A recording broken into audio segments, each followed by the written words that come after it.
A couple of summers ago, my family and I went on a 2-week medical mission to Vietnam. And on one of these days, we had to get up at 4 o'clock in the morning to load up all this stuff, medical supplies, medical equipment, a whole bunch of donated items. And we would begin this 5-hour bus ride up to this little village, remote village, deep into the jungle, high up in the mountains.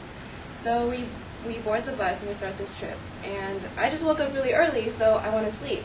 And so I start to doze off until I'm woken up, thrown out of my seat, my face whacked into the seat in front of me, and I'm like, ow, because it hurts, right? And I'm like, what's going on? And it turns out we hit a pothole that was half covered by like flooding, and the driver didn't know because it's the flood, and we all had to get out of this bus and push it up and out of the pothole, which wasn't easy because it's a bus, and we managed to get it out, and we board the bus. We continue our journey, and as we're climbing this mountain trail, I see ahead of me this road, which is already in bad condition, seemed to turn into a little hiking trail.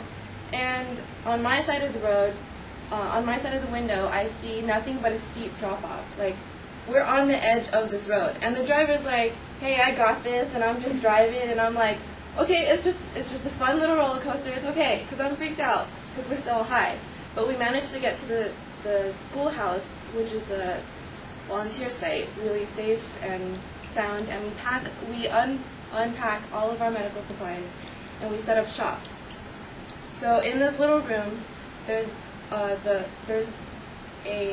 little table full of medical supplies and medical equipment, and that would be our little makeshift pharmacy. And around this table would be a rectangular formation of other tables where all the doctors would sit and treat their little patients. And my brother and I were in charge of assembling these little gift packets, which were like little packets full of really small but really essential things for all these people, which held like salt, ramen,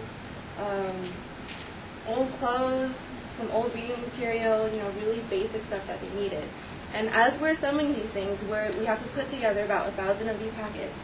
I hear like this low buzzing noise, and I'm like, what is that noise? And I look outside of the window, and I see these huge hordes of people just coming at us, and they look tired, they look skinny, they look sick, and we look around and we're like, we don't have enough volunteers for all these people. There are like 900 people from this small little village, and all of a sudden the atmosphere in the schoolhouse just changes. Things are crazy. Things are out of control. It's so crowded. It's so loud. And I'm not just in charge of my little job anymore. I have to be running around all over the place.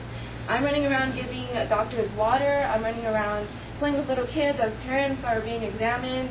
I'm running around dodging people who are throwing up. I'm running around catching people who are fainting.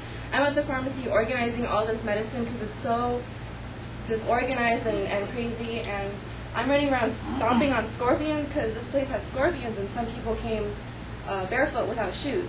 So I'm running around. Everyone else is running around. I'm running around sometimes just to run around because I don't want to stay still and be useless.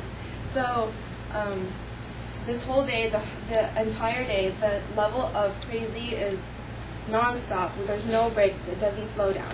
And at the end of the day, when the day gets dark and the last person leaves, I'm tired, I'm hungry, I'm probably dirty, I'm covered in mosquito bites from head to toe. But I take some time to collect my thoughts as we're packing up to leave on the bus, and I just realized that we just flew across the world to Vietnam and helped make a difference in 900 people's lives. And I just remember feeling so humbled by this experience and so fulfilled and purposeful that despite all the physical exhaustion, this was one of the best days of my life.